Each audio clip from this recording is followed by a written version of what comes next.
Welcome to Encroachment Sports Talk. The NFL season is just around the corner. They've just wrapped up preseason games, and we just wanted to touch upon a few storylines that we're interested in following going into this season. For me, I always love following the rookie quarterbacks. Last year was a bit of an off year because the only first round pick was Kenny Pickett, and he didn't come with a lot of fanfare. This year you have at least three rookie quarterbacks who are just going to be fun to watch, and Bryce Young, CJ Stroud, and Anthony Richardson. And let's face it, everybody likes to have a hot take. Is this guy going to be the next coming, or is he going to be a bust? And some people never give up on those thoughts, but you like to have that hot take. You like to follow them, and because frankly, if you hit on a young quarterback, it sets your franchise up for potentially 15 years. It's huge. And it's not only because of their talent, Mark, but it's because of the salary structure, right? You get 5 years of you can do just about anything. Yeah, if you hit early, and they're able to, by year two, if they're like a legit quarterback who could lead your team deep into the playoffs, you've got that 4 more years of having a subsidized position. So that's absolutely true. So I just love watching these guys. I think, we've talked in a previous episode about fantasy booms and busts. I think Anthony Richardson is going to take some time to develop. I think that he's not accurate, and his decision making is well behind the other two. Okay. But watching Young and Stroud, I just can't wait to watch these guys play. I'm hopeful for both of them. They're just both good young kids and respectful kids who go about playing the right way, and I'm excited about watching them. But I wanted to point out, if the Trey Lance, Brock Purdy situation does not prove how much luck is involved when drafting a quarterback, I don't know what does. The Niners are a very well-respected organization. They've got a solid team with some stars on that team, many of which they drafted. And they decided it was within their interest to trade 3 picks to move up to grab Trey Lance. And unless you've been under a rock, you realize they just dumped him to the Cowboys for, frankly, what I think is a steal on their part to recoup a 4th round pick for him. But, it completely gave up on this guy. Then they hit on Brock Purdy with the 7th round. And don't tell me the same you could say about Tom Brady. If they knew what they were getting when they picked these guys in the 6th, 7th round, it would have taken them in at least the 3rd or 4th or 2nd round if you kind of knew what you were getting, because you never know what other people are thinking about these same quarterbacks. So they got lucky with Brock Purdy, but I just find that fascinating just to see this guy. It's almost like it all came out in the wash, because if you were to ask a Niner fan, if you were to get Brock Purdy for those 3 picks or Lance were performing like Purdy did last year and like you expect him to perform, they'd be okay with that, right? What's crazy to me, and I agree with you, the Niners are a well-respected, well-run organization, from the GM, the coach, the ownership, I'm not so sure about. But what's interesting to me is they are lucky. They hit on Montana, they hit on Young, they hit on Bono. You could go down the list. They just don't. And these guys were, Montana, but Colin Kaepernick. For a year or two, right? But what I'm getting at, I don't think any of those guys were 1st round picks. I think Montana was 2nd. I can't remember, but none of them were coming out of college, just burning it down. There's no question about it. So they're very lucky. And what that says to me is the flip side of that. You and I have both been in the situation. My organization, trades 50 draft picks and essentially can't build for a whole decade because of the Herschel Walker trade. One bad trade or one pick can just kill you. So I've been on the flip side of that, where the Cowboys were built on that trade. I know they were.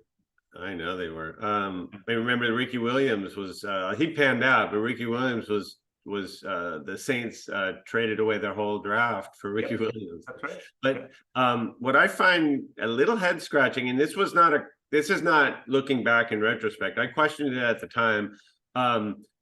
If you're the Niners, they were 3 years ago in a Super Bowl window, right? they had that defense, they had Debo, they had a team that they felt was a quarterback away, but they went out and traded 3 picks for a project. I mean, Trey Lance played for what, South Dakota State, like a really small school, and only played 1 season because of COVID. He didn't play that next year, and like he was raw. He wasn't going to hit the ground running in year 1. Best case scenario, Trey Lance would have been able to contribute to that team in year 3. So you're losing 2 years of your Super Bowl window. So I mean, I know they hung on to Garoppolo, but I think they were a little arrogant about how long they could extend that Super Bowl window. And let's see. I mean, it's not over yet, so maybe they are able to extend it. But imagine, I mean, the number 12 guy who went in the slot that they traded away was Micah Parsons. I mean, imagine putting that guy on that defense.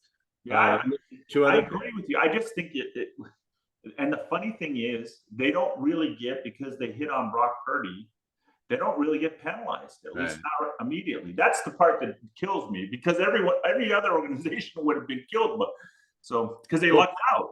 Right, but you know, they didn't win the last 2 years, and maybe the guys they had taken would have helped them to win if they just stuck with Jimmy G. I mean, I know he was a little bit, they did have him and he was injury prone, but anyway, yeah, we'll see how long that window, you know, you kind of, if you're lacking those first round picks, it starts to impact you down the line. So we'll see we'll see. I think we're going to see a lot more about Brock Purdy too. Yeah, that'll be fun to watch too. Yeah, exactly. Yeah, because I mean, I actually like the guy. I think he makes great decisions. But I'm not. I mean, this will be the first year that the NFL can do a game plan for him. They're going to see him for a whole season now. You know what I mean? They know who he is, right? Yeah. And he's not going to surprise anyone. So yeah, throw him in that mix with Young and Stroud and Richardson as people that I'm really excited to watch. Me too. What else are you looking forward to this season, Chris? Well, I think one of the big stories coming into this season, and it surprised me a little bit, but it's been happening over the last couple of years. You could kind of see it coming, but it really fell off the cliff this year, was the decline in value of the bell cow veteran running backs. So we had contract disputes and releasing of workhorse elite running backs like never before. So just to name a few, you had Jacobs, who signed a 1-year deal recently, Taylor, who's still holding out, Barkley, who signed a 1-year franchise tag. You had Cook, who for my team, who was released, and you got Elliott. I mean, those are 5 of the 10 probably highest drafted running backs last year. were essentially released or essentially not extended, a long-term contract. That to me is amazing. The fact that they now I think there are a couple reasons. One, they're spending so much on quarterbacks. 2, it is turning in, it has been turning for a long time into a throwing-based league. And I just think they retooled with the running back flood. I mean, I just think they get these. It's easier to find a young running back than it is almost any other position. So but I feel for the guys who made it to the top and then don't get paid. So yeah, one idea I had, I think the Players Association, whenever the next collective bargaining deal is up, I think the franchise tag is a disaster for players. It just is not fair to them when guaranteed money is the important thing in football, to have them go on a 1-year deal where they get good money, but it's not guaranteed. It's not the kind of money you could get on a guaranteed multi-year deal. So I think a simple solution, because you can't just say, well, for the running back position, it's this. And, I think a simple solution would be a franchise tag deal should be a 2-year guaranteed deal. Oh, okay. Yeah, I like it. At any position. And so if you look at some of the top running back contracts that were signed recently, Todd Gurley signed one a handful of years back. I think it was 4-year. His was 4-year, 45 million guaranteed. That was kind of out of the ordinary. But I believe some of the others, like McCaffrey and Derrick Henry, generally get about they sign a 4-year deal and about 2 of those years are guaranteed. About half the money is guaranteed. So if you were like Josh Jacobs this year or Saquon, you'd be making probably like a guaranteed 25 million.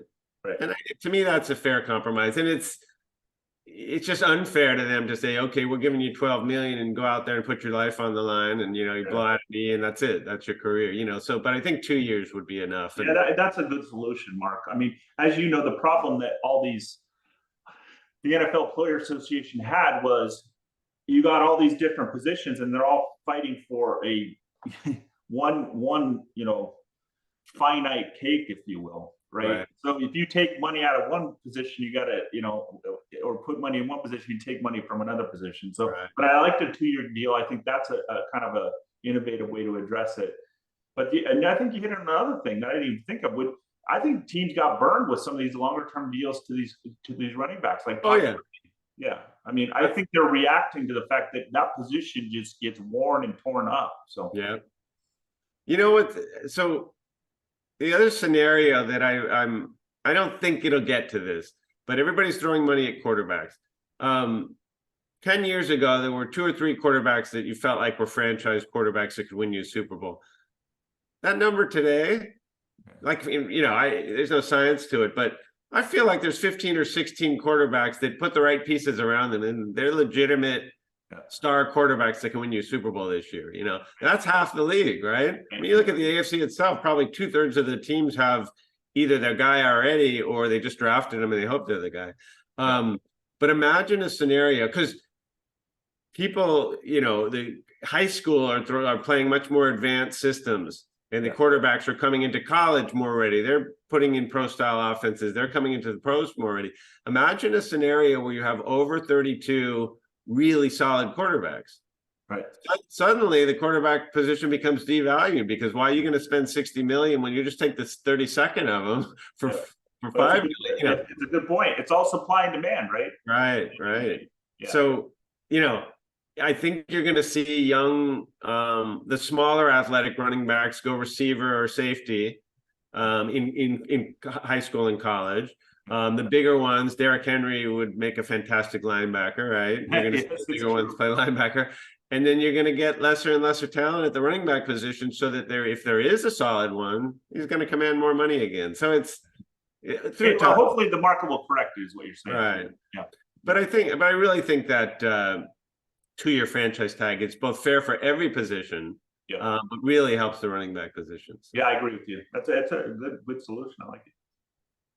What else are you following this year? That's it. I'm ready for it to start. I wish it was I wish it was on today, Mark, to be honest with you. Not that I don't want to be here with you, but I'd like to be watching some NFL. I'm so ready. This was a long summer waiting for it. So I'm okay with waiting for 2 weeks. My Dolphins are a little dinged up. Jalen Waddle has had some kind of mysterious side injury, and Terran Armstead has been injured, and so I'm ready for them to just get healed. And, But you're ready for some football. Come on now. I am so ready, but I just, the preseason, all I do is wake up and hold my breath, hoping that nobody blew out the dreaded word was carted off the field during practice, with a non-contact injury, I get it. I mean, I hear your thoughts. That's why they went to 3 preseason games and nobody really plays. But nobody plays. It's funny. So so let's college kind of started yesterday. No real good matchups, but starts kind of in earnest next week, and then we're off and running with football in college. Really a fun time of the year. It's like you look forward, and then with all these heat waves, you kind of look forward to it getting cool again and just sitting inside and watching football. I'm ready for some cooler weather, that's for sure, and football. So let's go. Well, thank you, and we'll be back soon. Sounds good.